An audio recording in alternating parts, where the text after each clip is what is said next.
Hello friends, this is Jennifer Terri and welcome back to another Philippine Travel Update. How are you all? Kumusta mga kababayan natin dyan? Especially to those whose flights were canceled due to the ban to UAE and Oman. Kumusta po kayo?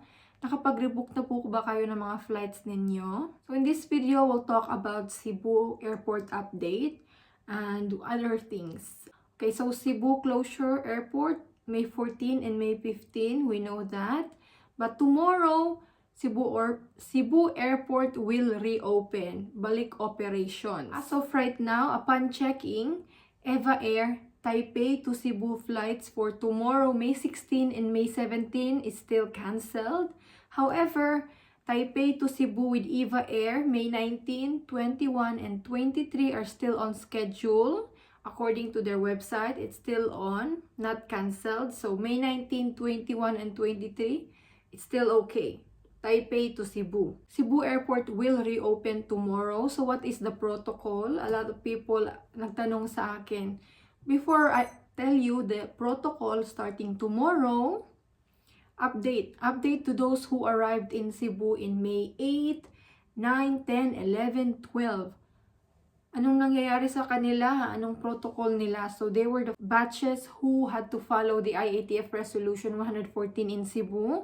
So they really followed, guys. They were re-swabbed on the 7th day for free by the Department of Health.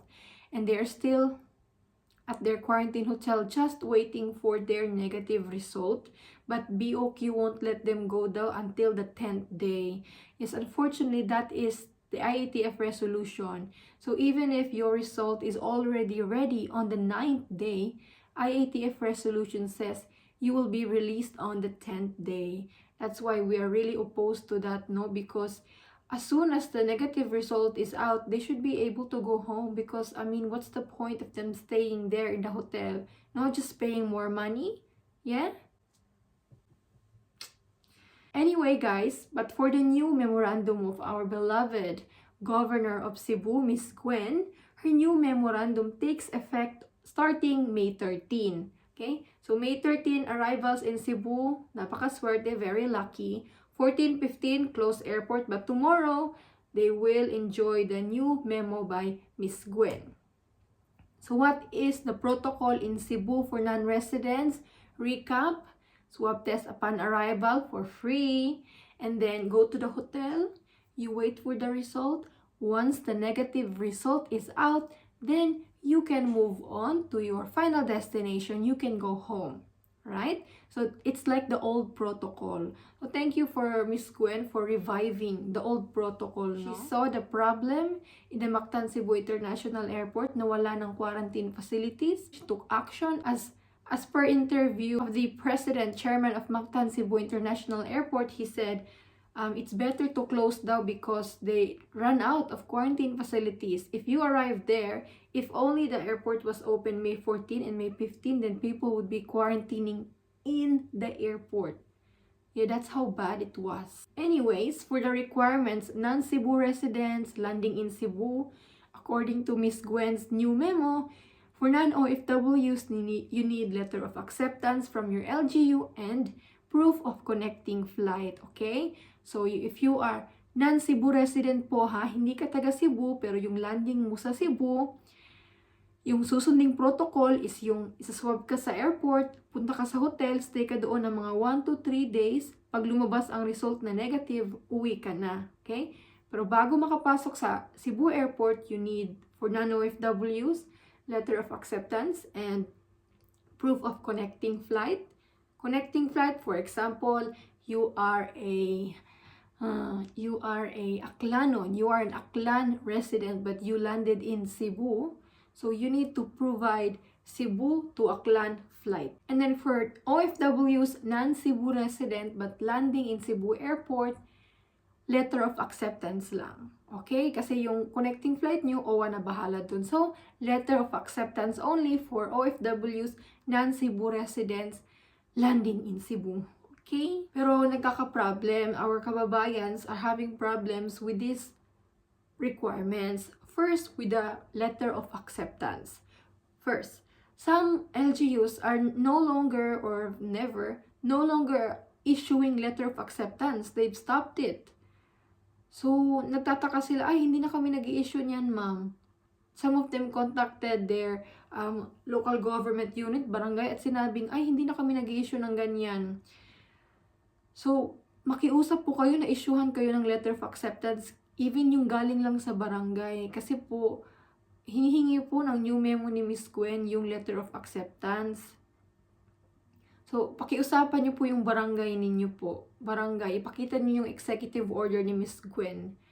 Maglalagay ako ng copy nun sa community tab or punta kayo sa Facebook page ni Miss Gwen, may copy po doon. Ipakita niyo po sa barangay. Pakiusapan niyo po yung barangay niyo po.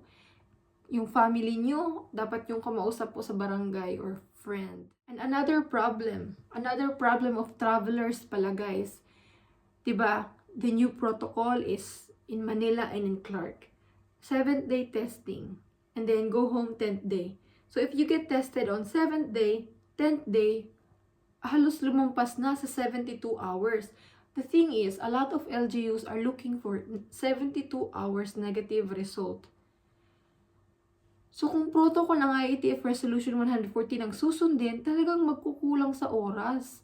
Not enough time for that 72 hours negative result requirement by some provinces. The root of all these problems is no coordination between government agencies talaga guys. Anyway, on some good news, the COVID cases in the Philippines is going down. The average new cases daily in NCR is down by 30%. If we're looking at the trend now, for the last 13 days, it's really going down. And when it comes to quarantine classification po, because of our cases is going down, NCR Plus has shifted to a less restrictive measure. MECQ ngayon, now it's on GCQ with heightened restriction. So we can call it GCQ Pro Max. Charot. So movement is still limited to essential travel only, but public transport is open. Yan, MECQ, City of Santiago, Quirino, Ifugao, Zamboanga, and then GCQ, NCR Plus, Region 2, Region 4A, Region 4B, Region 10, 11, and Lanao del Sur. And then rest of the Philippines, MGCQ po. And again, the ban on UAE and Oman po, lahat, everyone is affected. We have travel history for the last 14 days in Oman or UAE is included in that ban. A lot of questions, ma'am. I have a transit layover in Dubai, in Abu Dhabi.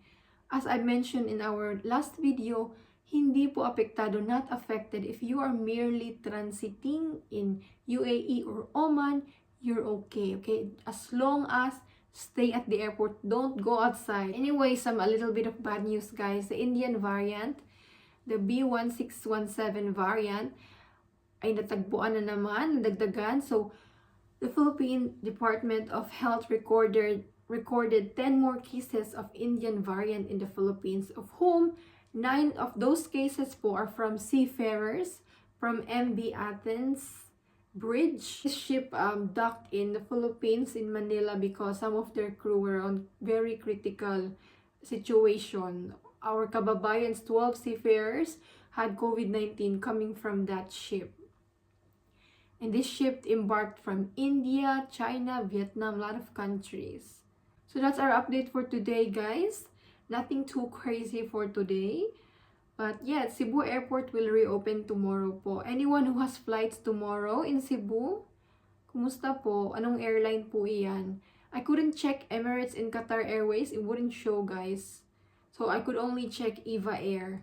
You know, if you have any questions po, and I'll try to make a question and answer video again. Kayo and God bless. Don't forget to like this video. Bye!